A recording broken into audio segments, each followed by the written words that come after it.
name is Sören Sangkuhl. I'm 44 years old. I'm a tattooist in my private studio in Hellbühl, Switzerland. I've been working in mostly street shops during the last 24, almost 25 years. A while ago, in 2016, I figured for myself that peace of mind and a quiet atmosphere is way more useful to my approach on my own work. If it comes to tattooing, it's even more necessary.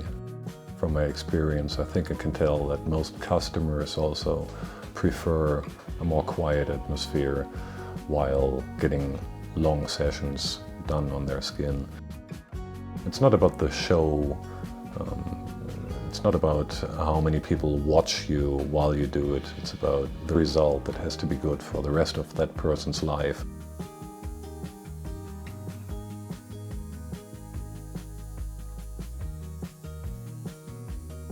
There's not much to find about myself on Instagram or anything like that. If you don't show much about yourself, it makes people curious. Sometimes curious enough to want to come by and find out the whole story for themselves. And then it's an experience as well. A lot of people find me because they know someone that knows me, or they know someone that used to have my number and then just give it a try and call and try to find out whether this guy actually exists. No one would just walk past here, ring my doorbell and try to find out what's behind that door. But yeah, no, so far it's been working perfectly well for me.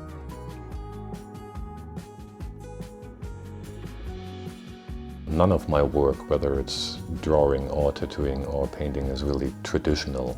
It's inspired by Japanese legends, creatures, myths, mythology. It's all inspired by stuff that I was shown. My eyes were opened by, well, in two moments basically. The first time someone opened a book in front of me that showed Japanese bodysuit tattooing. That was surely like a mind-blowing moment. I remember as it was yesterday, when I saw that there's a form of art that covers entire bodies and one style and one flow and one movement and one mindset. And I just, for the first time, understood that tattooing is not like putting stickers on a jacket. There's a certain concept behind it, and being spontaneous has to be planned very well. All of my tattoos are planned out. They might look spontaneous, but believe me, they're not.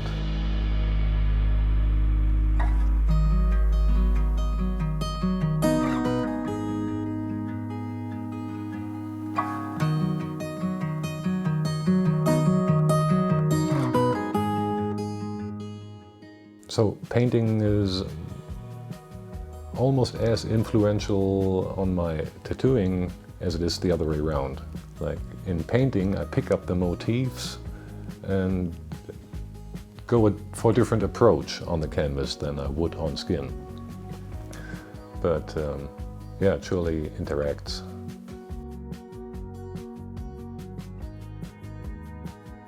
A normal day in the studio would be starting with opening the windows for some fresh breeze, then light up some incense, smoke all the demons out. Think about what is the requirement for the day. Not every day is the same. I focus on one customer a day. That's the basic law. So I'm actually not tattooing a whole lot, but the work I'm doing, I'm totally focusing on.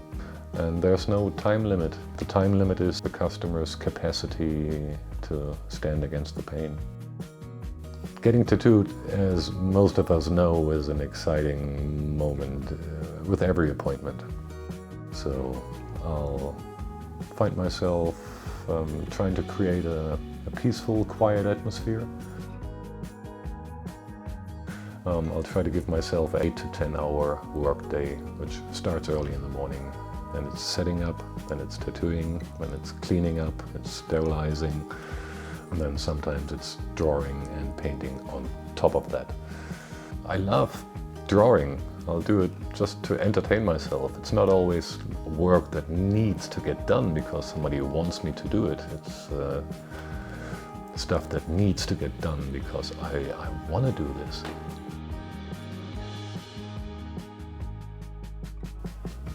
I like to work on things excessively. Like the flower book, for example, started with a small series of maybe 10 or 12 pages of different flowers in different stages for my own entertainment and for the inspiration of my own customers. And then a couple of friends of mine, fellow tattooists, they had a look at it and been asking, like, is there any more? It's like, yeah, there's a lot more, but it's in my head. And one of them then finally made it happen, influencing me to sit down and come up with more to show to other people and maybe have them inspired by it. And the same went on with the snakes and the dragons. In May 2019, I started a couple sketches of snakes and dragons and soon found out that it's the easiest and the most productive to break things down into parts, circles and spirals and triangles and connecting lines in between. Working on that system made it easier to come up with hundreds of more sketches within a reasonably short period of time.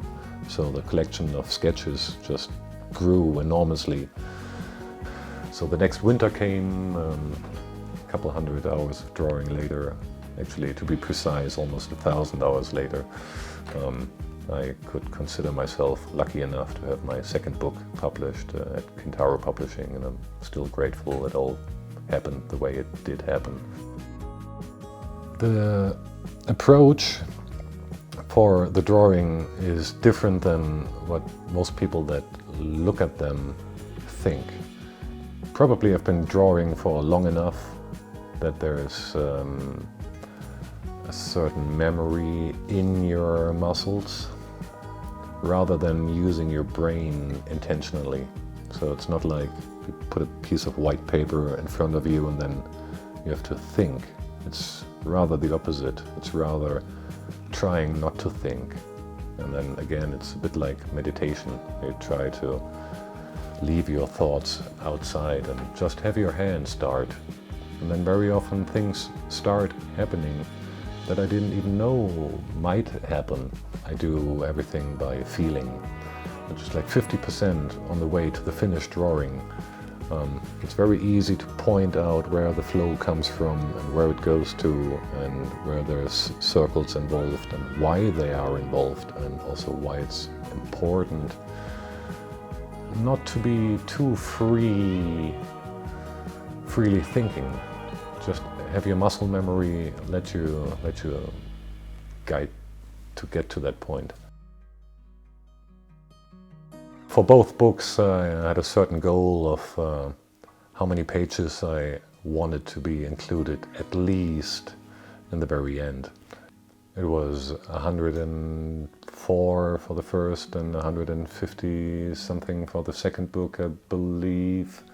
So I collected about twice as many pages of drawings first before going back to the light table and the tracing paper.